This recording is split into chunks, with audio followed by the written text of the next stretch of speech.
All right, Eric, are we good to jump in? Here, up and running, sir. It is all Okay, yours. cool. All right. Well, good morning, everybody. Thanks for joining us today. My name is Eric Kehoe. I'm senior planner with Progressive Companies. We are the design firm that was contracted by the city of Battle Creek to create a new plan for the Lakeview District or the LDDA area along Beckley Road in the Lakeside, the Lakeview Square Mall. So really happy to be here, and I'll let my colleague James introduce himself as well. Hi, everyone. Yeah, James Kilborn, also a planner with Progressive Companies, working with the city of Battle Creek on developing this plan for the Lakeview District centered around Beckley Road and kind of the Lakeview Square Mall area. Yeah, so we're going to go through the plan, and we spoke with the city a little bit prior to jumping on here, and we're happy to take questions as the plan or as we kind of go through these slides. But um, really exciting stuff that came out of this work, and excited to share it with everybody and move the progress forward in this part of the city. So just to go through the agenda, we're going to talk about kind of what led to the plan, some of the background on that. Then we're going to go through the future vision of the plan and what we're seeing that could potentially happen over the next decade or so, and then how we're going to get there. So understanding where funding might come from, who's going to be doing what, that sort of thing. So this is the district from the sky. As you can see up in the top corner there, that's where the mall is.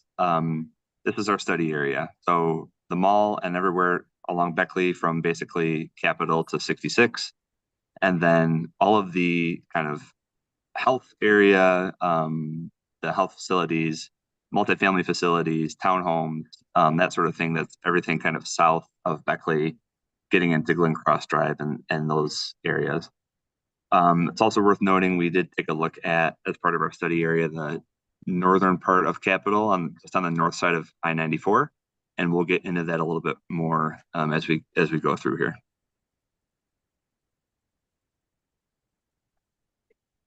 James, do you want to talk a little bit about the background and kind of what led the city to where we are now to come up with this plan? Yeah, yeah, sure. So I'm sure many of you are familiar with this area. This is kind of like the primary commercial shopping area of Battle Creek. So you have Lakeview Square Mall, you have the Target. Um, East of 66, you have kind of the Meyer, but our focus area was really looking at west of 66, mostly south of 94, kind of in this area, which really had its heyday, I'd say, in the 80s. Lakeview Square Mall, I think, was built in, I want to say it was 83. Um, so it's been here for about 40 years. There is unfortunately a lot of vacancy along this corridor and in this area. So really looking at how we can improve it over its next, stage of life. As, infrastructure kind of gets older and tired, how can we better utilize that for future growth and development? Hmm. Yeah, it's worth mentioning here that the from the get-go, the DNR had some opposition to the mall, given the fact that the Sears site was built over top of the creek, which was rerouted around the mall. We can get into that a little bit later. But to James's point, um, you know, the most of the investment that happened in this area happened in the 80s and very early 90s, and since then we've seen the decline in the use of in the infrastructure over here, overabundance of parking, which we'll talk about here, and figuring out ways to navigate that. So in the you know, a lot of you might be familiar with the sea of parking that's in front of the ABC warehouse. Based on current zoning requirements that the city has, there's actually 3 times as much parking as required by city zoning. And James put together this football field example that it's over 100 football fields of parking that really is not being utilized or is not needed. The city isn't asking for that to be there. But because it was built again in the 80s and 90s when regulations were a little bit different, we have a lot of parking on the site. And you can imagine what that parking might do to um, water quality if you're running off the site into the creek nearby. You can imagine how that might have a heating effect compared to having trees there when you're having this impervious surface that the sun is radiating off of. So um, a lot of empty spaces that we could really be better utilizing and ideally redevelop to generate more revenue for the city and more opportunities for people to live and work and shop over here. And I will say, so in our community engagement, which we'll discuss here, a lot of folks were talking about just how unpleasant it is to walk in this area just because it is so much pavement that you're crossing. And there are, there's a lack of sidewalks in certain areas, so you're just walking across these huge expanses of asphalt. So you can imagine how unpleasant that is in the heat of the summer. Yep. Um, Yeah. So yeah, to that point, James, on the community engagement side, there was a huge, we had over 3,000 community members that were reached in some capacity through either responses online, digital comments, pop-ups, open houses, focus group interviews. As part of our focus groups, we interviewed a wide variety of people, so mall owners, people that own portions of the Lakeview Mall. We also interviewed people that have really good connections to housing in the area, mobility and transportation, intergovernmental, so representatives from the county and neighboring townships. We also had this walking audit. I don't know, James, if you want to talk a little bit about the walking audit and kind of what came out of that. Yeah, so this was a really great opportunity for us to walk with members of our steering committee, which was made up of city officials, local business owners, transit agency authorities. So it was really insightful to walk Beckley Road and then just see this corridor, how it functions currently, and it really helped us develop kind of plans of how to make improvements and you know strategic areas, locations along this corridor. And I always enjoy walking audits because how often do we walk along these areas? I mean, Beckley Road isn't a super pleasant walk, so I think it was really insightful to get it from, a pedestrian view. Mhm. And one of the main reasons we do that is because a lot of this planning that went into this area in the 80s and 90s was, we call it, autocentric, or Mhm. some people use a fancy word like moto normative, where you're really only thinking about the cars and you're not really thinking about how we might be able to like hang out in this area without a car, right? So now that the kind of um, preferences are changing where we want some more walkability. We want to have places that we can maybe park once and then walk around a little bit more, or live near places that we could shop, and having those choices. That's a big part of this walking audit, is helping people Mhm. understand, okay, if we're really built in an auto-centric area, how do we transition from that over the next decade into more of a walkable, like pleasant place to be? Mhm. And even, currently, I mean, there's a lot of the Lakeview District area. I mean, you have the Arbors of Battle Creek, you have a lot of apartment complexes just south of Beckley. Mhm. And a lot of those people don't have a great way to cross Beckley Road. So, I mean, in the immediate future, how can we make it easier to access the north side, connect both sides of the street? Yep. So based on all of this kind of data input through community engagement, some of our quantitative data analysis, where we looked at infrastructure and the creek and the trail and that sort of thing, we heard three key themes that came out of this. So the first one is placemaking, and that's really, to put it simply, is just creating places where people want to spend time outside of their cars. Think of like the best park you've been in, or Disney Main Street, or downtown Battle Creek. There's places elsewhere that we would really want to sit and hang out, grab a bite to eat, walk around a little bit, and there's opportunity to do that over here. The other one is green infrastructure. So thinking about, what do we do with all of this gray infrastructure that we have in the form of parking lots? We have a beautiful trail, the Brickyard Creek Trail, that's going to be part. The goal is to have that part of the overall linear trail network in the city. We have the existing creek that was rerouted under Sears, and how do we like kind of maybe leverage that potentially? So, and then there's also the issue of flooding and stormwater management. So flooding has been an issue in this area, and there's potential for that to become worse. So how do we make sure that we're protecting our assets and our investments over here through infrastructure that helps balance out the flooding issues? And then the third one is reducing car dependence. Whoops. So, we really think about this in terms of safety and in terms of choice. So we want to make sure that people have choices for where they live and what kind of transportation they use. The car isn't necessarily a bad thing, but if that's your only choice, maybe you want to live in a place that you can bike sometimes, you can walk sometimes, you could take a bus sometimes, or you can take your car sometimes. So creating choices for that. And then also creating choices for, I guess, not choices, but safety related to car dependence. So, there's Beckley Road is can potentially be an unsafe place for driving and walking. So if we can reduce car dependence, make things a little bit safer for everybody, including drivers, but also people walking and biking and taking the bus.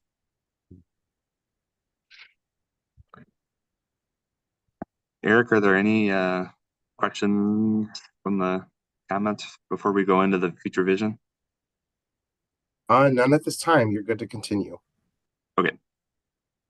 Cool. So these are really the 4 areas that we are highlighting as far as what might change. There's a lot more in the plan, and James will be able to talk a little bit about some of the trail connectivity that we're looking at, improvements to the existing trail, but also connecting some of the residential areas that are in the LDDA. But for now, we really want to talk about these 4 areas. So let's dive in here. So this is our design for the Lakeview Square Mall.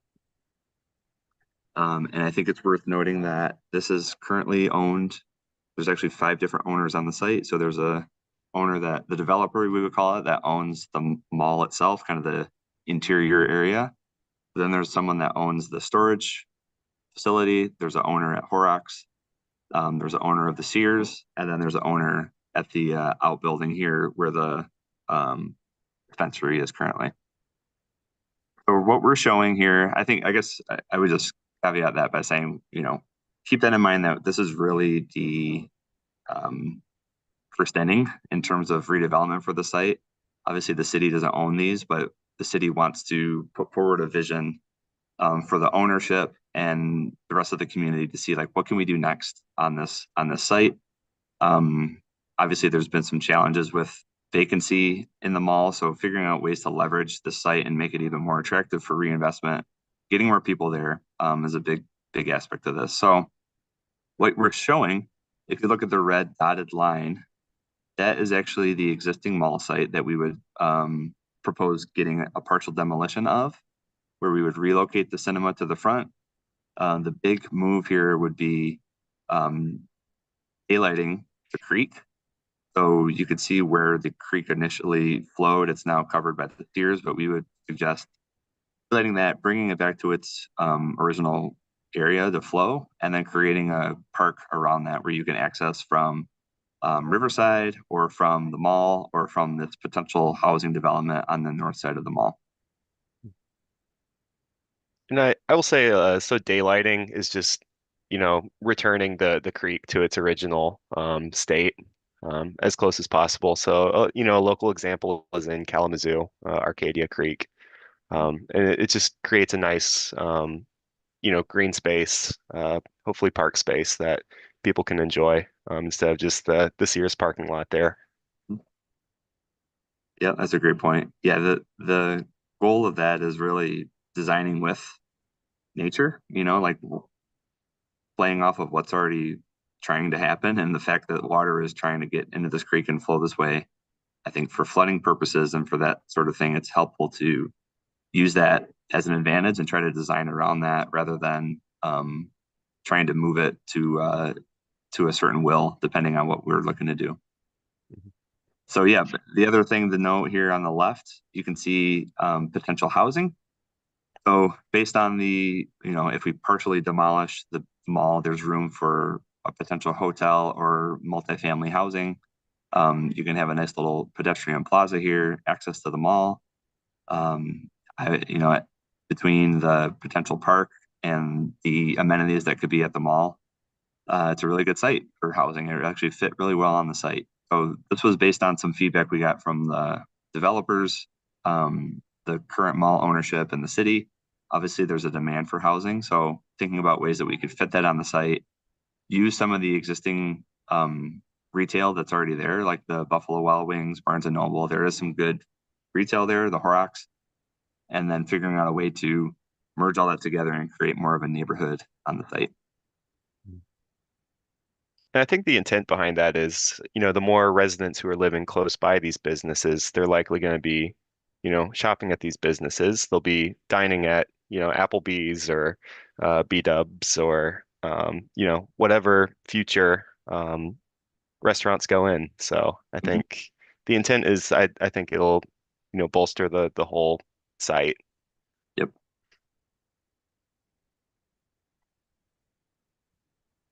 So this is a look at the Mingus Creek Mall area where the Target is, all the way down to the ABC warehouse. Um, in the plan, we have two options. One is assuming that all of the existing commercial is unable to move. So we have a plan in the full document that shows the ABC warehouse staying in place. This one is showing if there's opportunities to remove that, relocate that, what would happen if we can take down the ABC warehouse. And we're really focused on developing a neighborhood south of here, right? So the aerial view shows housing along the creek.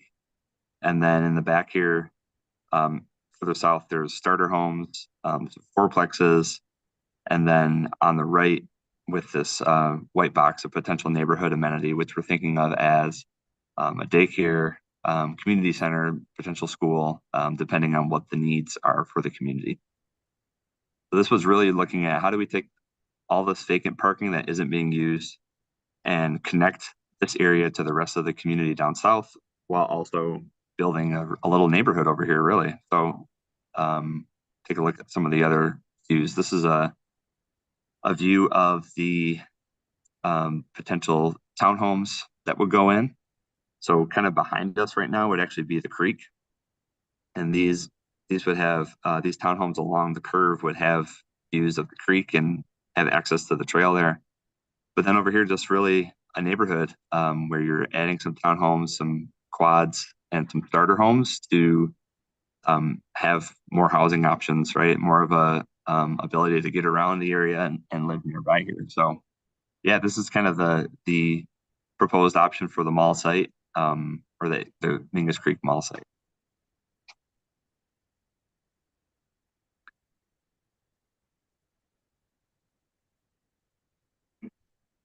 James, do you want to talk about North Capitol? Yeah, sure. So we also focused on North Capitol Avenue, which is north of 94. And this stretch is a little different. If you've ever been along this corridor, you'll notice the north side of Capitol Avenue and then the south side of Capitol Avenue feel very different. Uh, um, so the south side of Capitol Avenue, south of 94, is more, I'd say, like office parks, whereas this north side is there's a lot of commercial sites, but there is some vacancy. There's a lot of hotel uses in the area. So as part of this plan, we just wanted to look at, what the future holds for this area and how we can, enhance this area as well. So a number of things we wanted to take a focus on, including looking at redevelopment of the mall site, just kind of on the west side of Capitol Avenue. Over there, there's a vacant restaurant right off of, I believe it's Knapp Drive, and it's right next to a self-storage facility. So we think it probably makes more sense for residential, just since you don't have exact, frontage right on Capitol Avenue. It's a little far removed. So we would propose some housing development over there, as well as a front-facing a liner building a little further north. Kevin, currently there's a large parking lot facing Capitol Avenue, and we think if there is retail demand, that would be an appropriate place to locate a building like that. So these are a couple of the changes that we see as being key improvements. But I think more importantly is looking at the street design itself. And Eric, if you want to go to the next slide. Yes, thank you. So if you've walked this stretch of Capitol Avenue, it's pretty rough. I want to say it's a 5-lane cross section right now, or it's very wide. So what we'd be proposing is, um, enhancing the sidewalks. Currently, they have utility poles in the middle of them, so it's not ideal for walking, especially if you're in a mobility scooter or a wheelchair. It's really difficult to get around. And then we're also proposing a lane reduction of down to 3 lanes, so that would be consistent with Capitol Avenue to the south. And what that would do is it just would hopefully slow down traffic a little bit, make it a little safer for pedestrians, people wanting to get around. And then also that makes it easier to incorporate mid-block crosswalks as well. So making it easier to cross the street at select locations. And then also just street trees. This is there aren't a lot of them in this area, so identifying ways that we can increase the greenery in this corridor would, we think, go a long ways.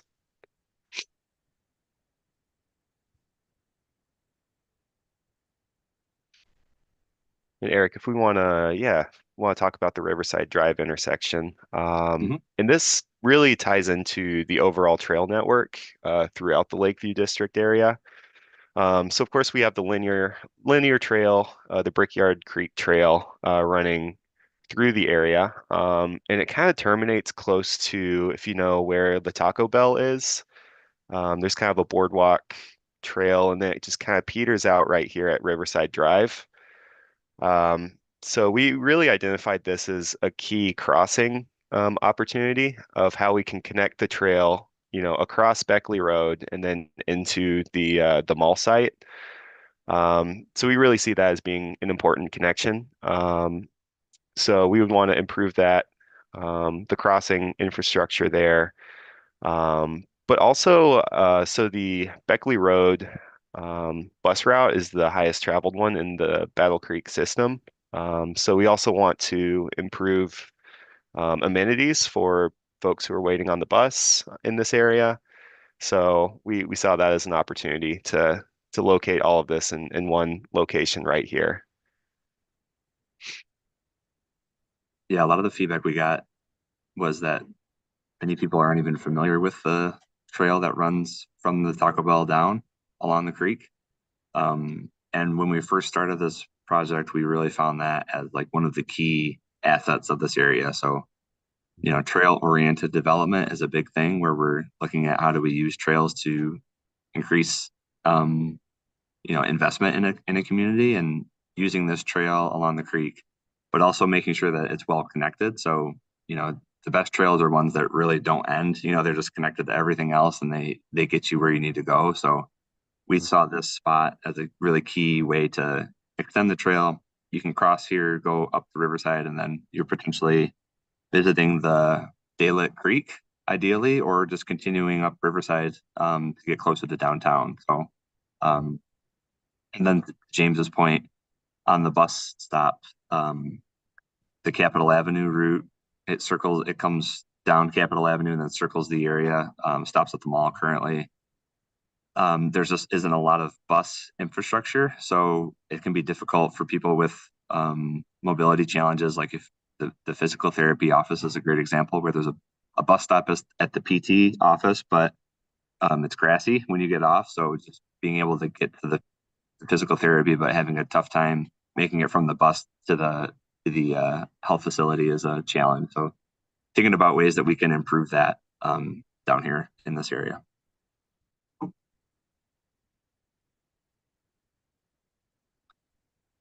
All right, Eric, anything else? Any questions so far? Anything popping up?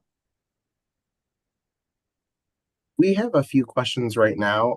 Some of them are more city-based, so I'm not sure if you folks are the best to answer those, but we'll get those answered. Someone did ask if you guys could quickly just kind of give your background and what you've done on this project as far as what your role is, if you're willing to do that. Sure.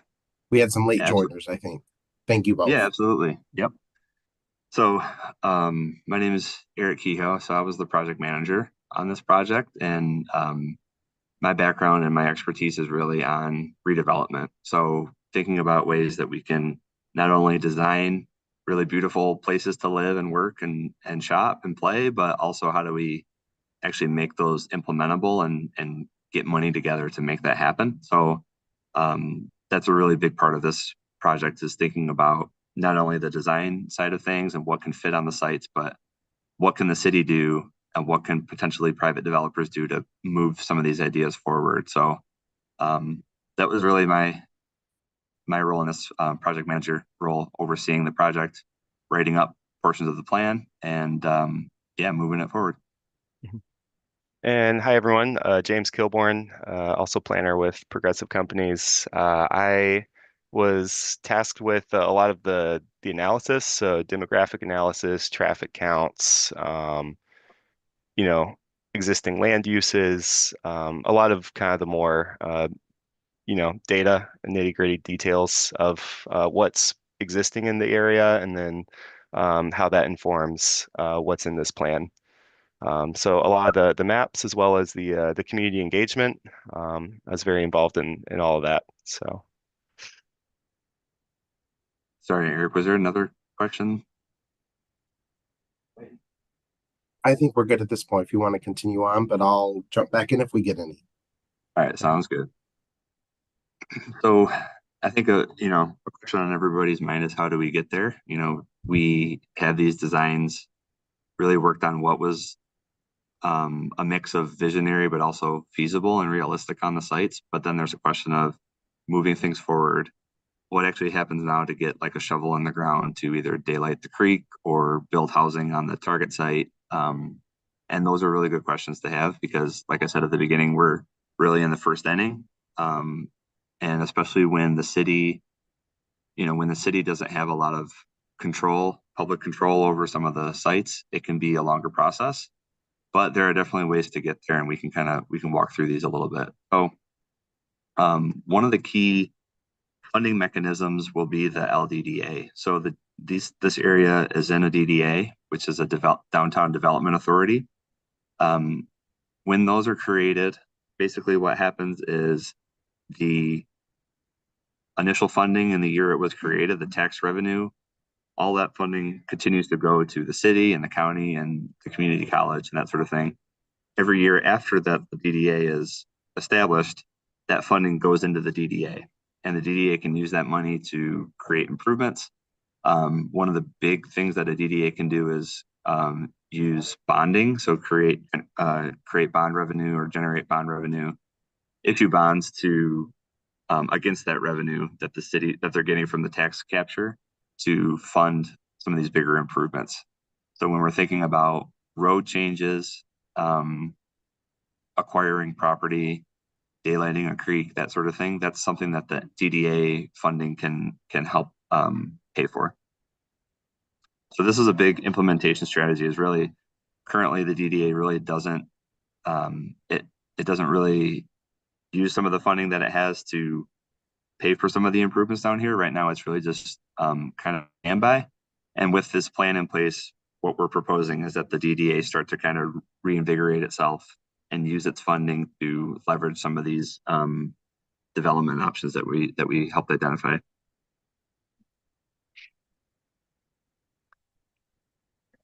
James, do you want to talk about zoning changes down there?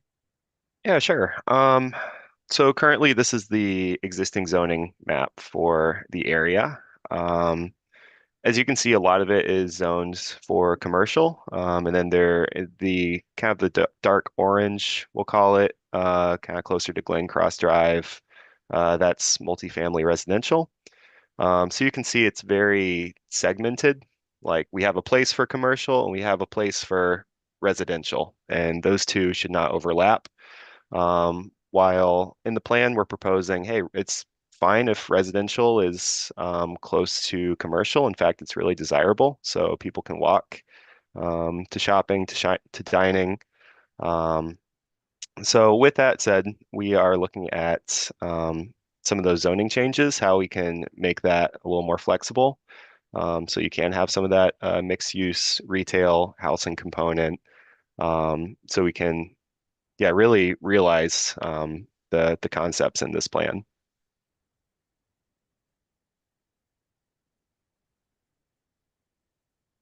These are some of the other implementation strategies that we have.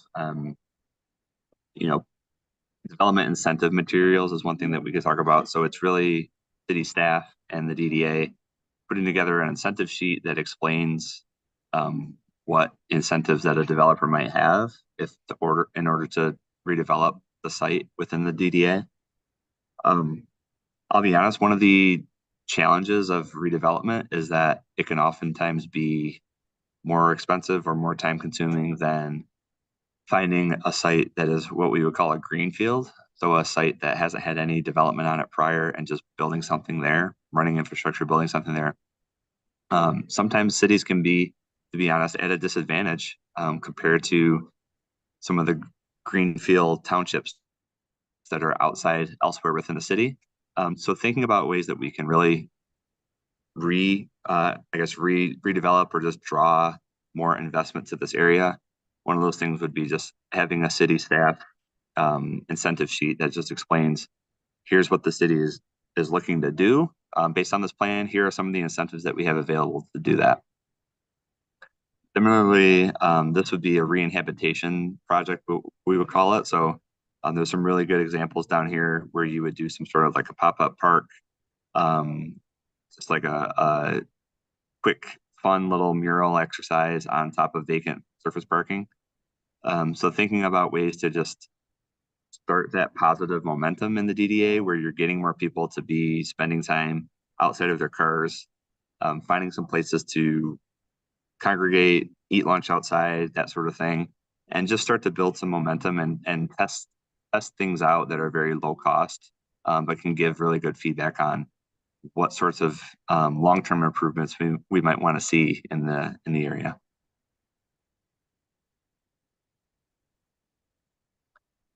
So this is things on road design, and there's a lot about this. We're really only hitting on the highlights, but there's a ton about road design in the plan that encourage everybody to check out.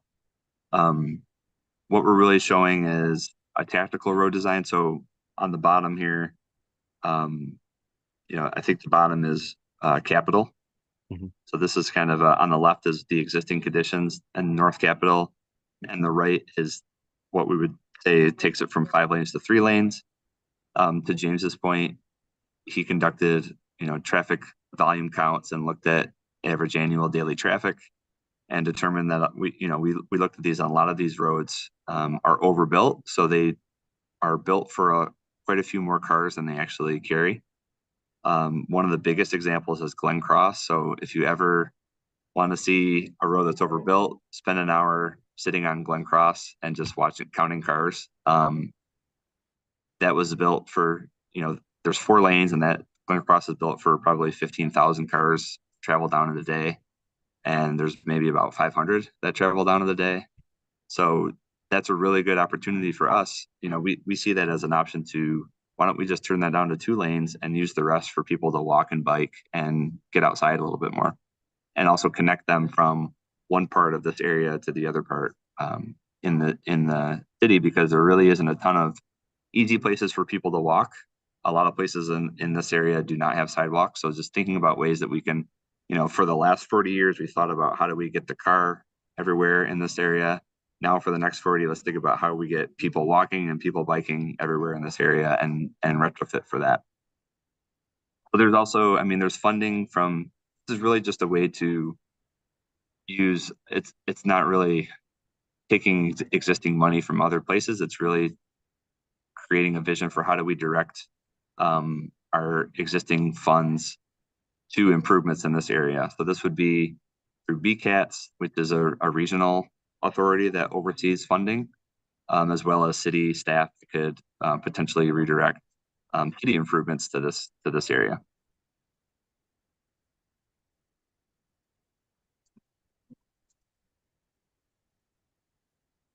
So really, this is what we're thinking about over the next several decades.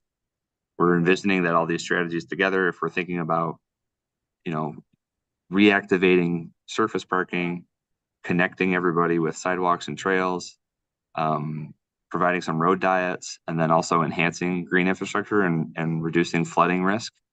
We're hoping, we can see this really having a long-term impact on placemaking, where we have places that people want to spend a lot of time in, visit, live there, work there, shop there. Also green infrastructure. So cleaning the water, reducing flooding, um, adding some more diversity, biodiversity to the area, and making it just, again, a nice, attractive place to be. And then also reducing car dependence. So getting away from the focus on cars only as the only way to get around, and making sure that people have choices to get around in this area, whether it's walking, biking, taking the bus, or taking the car. So that's really the overarching vision for this area. Um, we're happy to answer any questions that might be coming up, and we're happy to stay on to a little bit longer if, just if we're short, if we still have time left, Eric. But yeah, just thank you for the opportunity, and excited to see what comes next with this.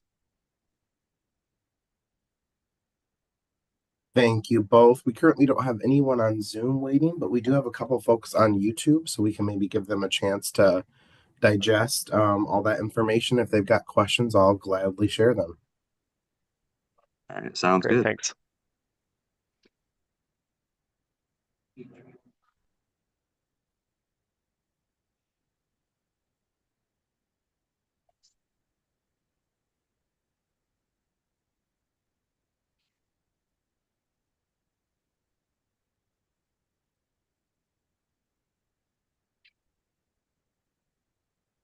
Eric, do you want to go back to the background of the Lakeview District Plan slide? I think it's I think it's 4. Mhm. I just feel like that gives a good snapshot of the district as it stands today. Mhm. And I enjoy pictures. Yep. Yeah, that's good.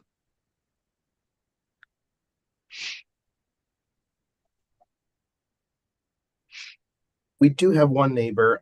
They're saying that they're just really now getting involved with this project. And Mhm. as a resident of a multifamily housing, and how can they and their neighbors get involved and connect with this project and give input? Mhm. So, They actually live on Glen Cross Road too, if that helps put anything in perspective. yep, that's great. So I would say talk to the city commission. You can always give public comment at the city commission.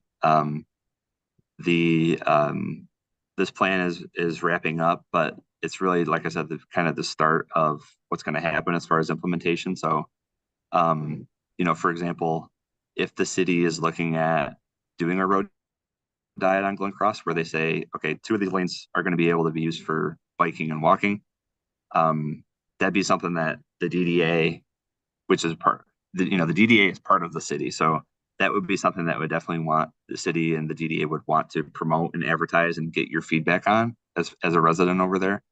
So I think the first step would be to reach out to your local city commissioner. Chris Simmons was super involved in this project, and we got a lot of feedback from him as well. But I think stay tuned, because there's really going to be ongoing improvements, and this is really just the beginning of what might be happening down there.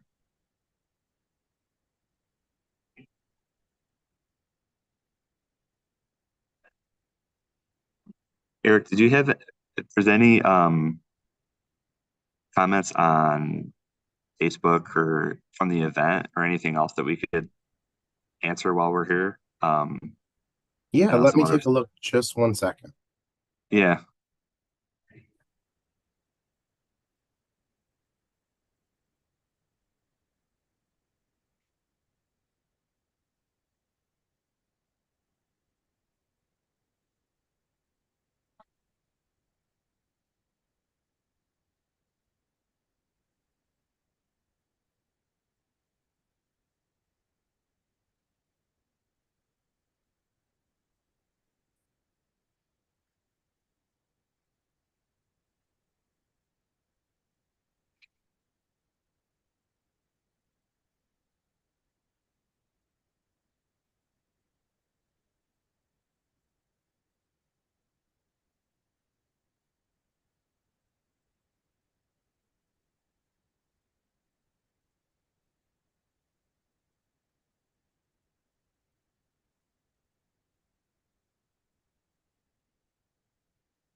one of the common comments that we were getting was concerns about the road diet that you were just speaking to and how that Yeah. would impact what some people feel is kind of congested traffic at certain hmm different points along Beckley, with the lighting and timing of things. So, did that study you were talking about around the road diet, does that take into consideration traffic congestion and those elements?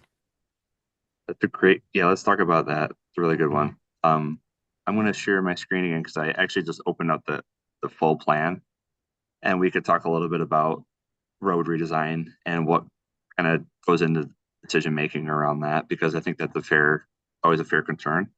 Mhm. And I guess just for clarity, we looked at Beckley Road, and that's still a very important east-west corridor. So for Beckley Road in particular, we aren't proposing lane reductions along there. Yeah. Yeah. So thinking about, I guess it's a real quick kind of 101 on what we're thinking about when we get into these roads. Beckley Road is what we call a strode, and a strode is a silly term that a civil engineer made up, but it's basically a road that half, more or less half of the people driving on it are trying to get from point A to point B. So they're driving from Capitol and they want to get to 66 and they're not going to any of these stores, right? The other half of the drivers are trying to get in and out of all these driveways. They're trying to make double lefts. And when you have both of those uses on one road, when half of the people are trying to just drive like an interstate, the other half are trying to use it like a main street, that becomes an issue. And this is, the result of that. This type of road design is really one of the most dangerous, if not the most dangerous, in the country, Mhm. because you have people that are trying to do different things at the same time, and it creates a lot of confusion and it does create a lot of congestion, right? Yeah, I mean, case in point, you picked a great street view image with the blue Silverado over in the right-hand Mhm. corner, looking to try and get out in traffic. Yep. So I mean, that's a perfect example. Yep. So one of the things, I mean, that we're starting to see, I guess the short-term recommendation really for Beckley is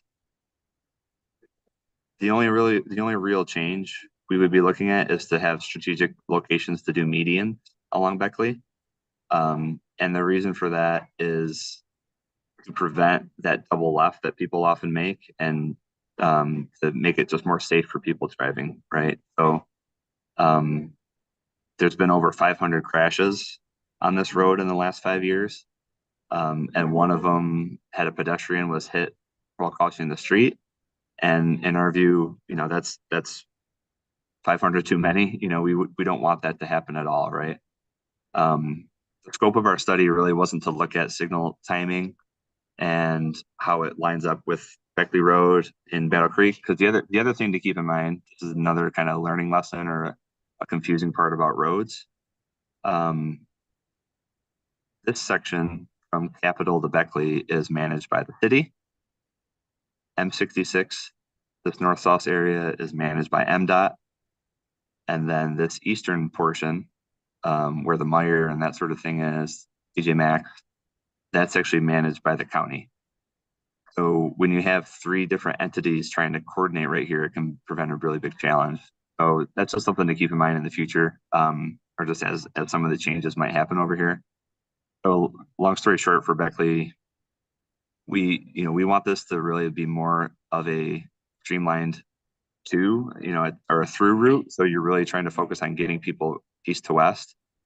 Um, Long term, going back to this image here, this isn't in the plan, but just kind of an idea that people sometimes have. You could potentially start to create a boulevard or just kind of a true off route here where you're looking at ways to just get through traffic very slowly on a side street.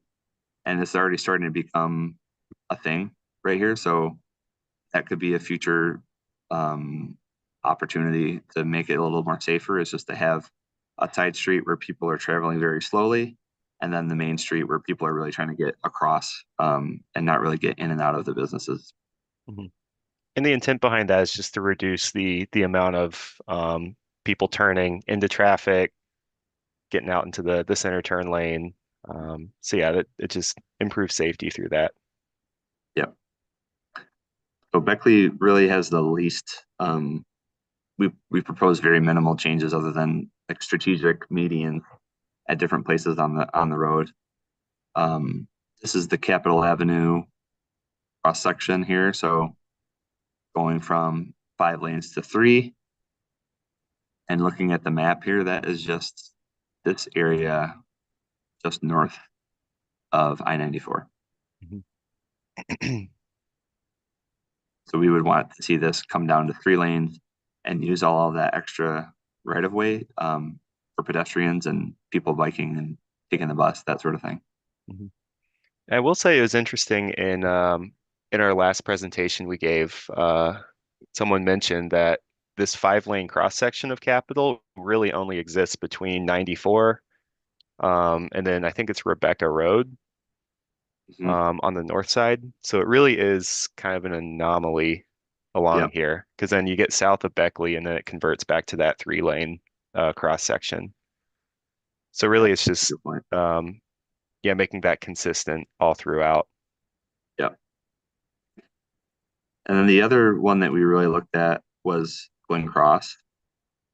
So, I mean, let's say we live in the Redwood neighborhood and we want to ride our bike from Redwood, which this is a little outdated here.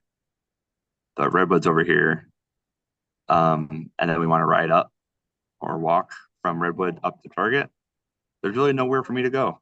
Um, Unfortunately, even Redwood doesn't have sidewalks, but you can imagine this is this is how Glen Cross looks most of the day. It's very low traffic. So you can imagine half of this road being reclaimed for people that can bike and walk, and then thinking about ways that we can make sure that we're including pedestrian infrastructure. So this is what we talk about when we say it's auto-centric or moto-normative. It's really the fact that when this was built, people weren't even thinking about people on foot or people walking. They were just thinking about cars. And, you know, I think we're learning now in 2025 that that way of designing roads is a mistake, and we should be thinking about everybody and all the options that we have to get around. So that'd be probably the biggest improvement or the biggest change would be thinking about this almost as a pedestrian throughway as much as a car throughway.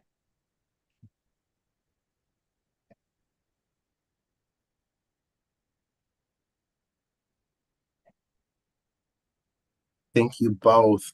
We don't have any other questions that I am seeing as of right now. I did mention in our chat, and you both are aware, we'll have that survey link up, and we'll be sure to post that on social media again and with this video, so folks can still provide questions and feedback as we go throughout the process. I think the next best thing maybe to touch base on what comes next in this process, so what neighbors can look for and future opportunities to continue to collaborate with you guys and where we go from here. Yeah, so the next step, the city commission will, right now this is called the public comment period for the final plan. Around April 17th, the city commission, the public comment period will end. The planning commission and city commission will vote to incorporate this as part of the city's master plan. So this would become a sub area plan, just part of the master plan. And then the city starts going from there. So I think honestly, the best thing to do is to keep an commission hearings or planning commission hearings as well, and just see about what's coming up in terms of funding changes or proposed improvements to the roads. All of these things that are going to be in the plan will be, the city and the DDA will really push to get these financed and implemented, especially with regard to the roads or potential site acquisitions to daylight the creek. So, yeah, the best thing to do is just keep subscribed to the Facebook pages and the city's YouTube page, and more info will be coming out. Like I said, this is really just the start of a longer process.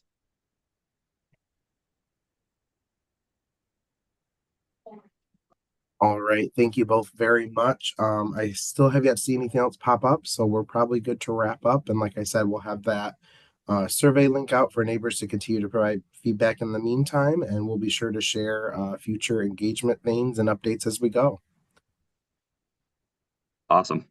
All right. Thanks so much, everybody. Thanks, Yes, everyone. thank you both. Thank Yep. to our neighbors who have joined us as well. Yep. All right. Have a good one. All right. Bye.